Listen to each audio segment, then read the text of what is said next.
Se teve um cidadão que saiu no prejuízo esse ano, esse alguém foi Arman Tsarukyan. Porque parem pra pensar, a última vez que esse cara lutou foi no UFC 300, abril de 2024. Apesar de ter vencido o Charles do Bronx, ele acabou sendo suspenso por ter batido na cara de um fã enquanto entrava em direção ao octógono, o que acabou abrindo caminho para Dustin Poirier acabar disputando o cinturão contra o russo, e não ele. Nessa luta contra o Poirier, o Islam acabou lesionando a mão e teve que ficar na geladeira até janeiro de 2025. E aí, finalmente, quando o Tsarukyan recebeu a chance de revanche contra o seu antigo algoz, ocorreu esse episódio da suposta lesão nas costas, que não dá pra saber se foi isso ou se foi corte de peso. Ele teve que pular fora da luta no dia da pesagem, a moral dele com o UFC foi lá pra baixo, e com isso foi permitido que a categoria seguisse em frente, por mais que ele fosse o primeiro colocado do ranking indiscutivelmente. O próprio Charles, que ele havia vencido, pulou à frente dele. Ilia Topuria, que nem era da categoria, pulou à frente dele. E a discussão sobre o próximo adversário do agora campeão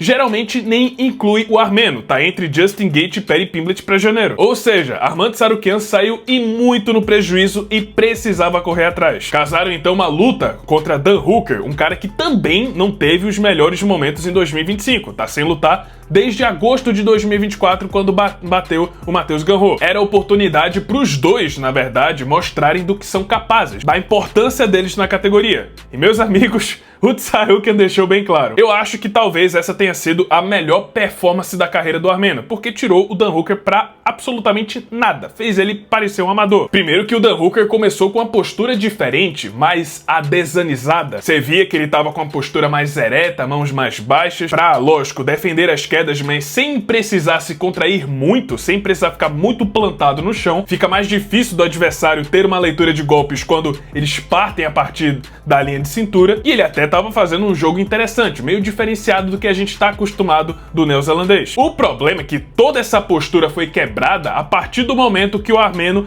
acertou aquela joelhada no primeiro round. Por mais que o Tsarukyan não tenha percebido, ou pelo menos tenha decidido não investir tanto nesse momento, deu pra perceber que o Dan Hooker ficou absolutamente grog, perdeu o norte, ficou mole durante todo o restante do primeiro round. O Tsarukyan, ao invés de partir pra cima pra nocautear, ele resolveu fazer o seu feijão com arroz. Foi buscar as quedas, deu a sorte do Dan Hooker ser absurdamente burro e tentar puxar para uma guilhotina, sem perceber que era uma óbvia armadilha para facilitar a sua tentativa de queda, para facilitar o caminho do Tsarukyan até o chão, e aí acabou sendo amassado na reta final desse primeiro round. Beleza, perdeu esse primeiro round, lição aprendida. Não vamos tentar guilhotina, é uma armadilha. Não é à toa que o Tsarukyan, wrestler experiente, grappler experiente, tá deixando o pescoço exposto dessa forma. Certo? Ah, mas olha só, o pescoço dele tá exposto de novo. Que sorte a minha, dessa vez vai. Charles do Bronx não conseguiu finalizar esse cara, mas eu consigo. Quem é Charles do Bronx perto de Dan Hooker? E aí tentou de novo e obviamente o Tsarukyan escapou com muita facilidade. E uma vez no chão, por cima, com o adversário que foi quebrado no primeiro round, o Tsarukyan fez a festa. Poderia inclusive ter nocauteado via ground and pound se apertasse um pouco o passo, mas ele decidiu ir na brutalidade. Fechou um katagatame, onde nem precisou passar pro outro lado para fechar de fato a finalização.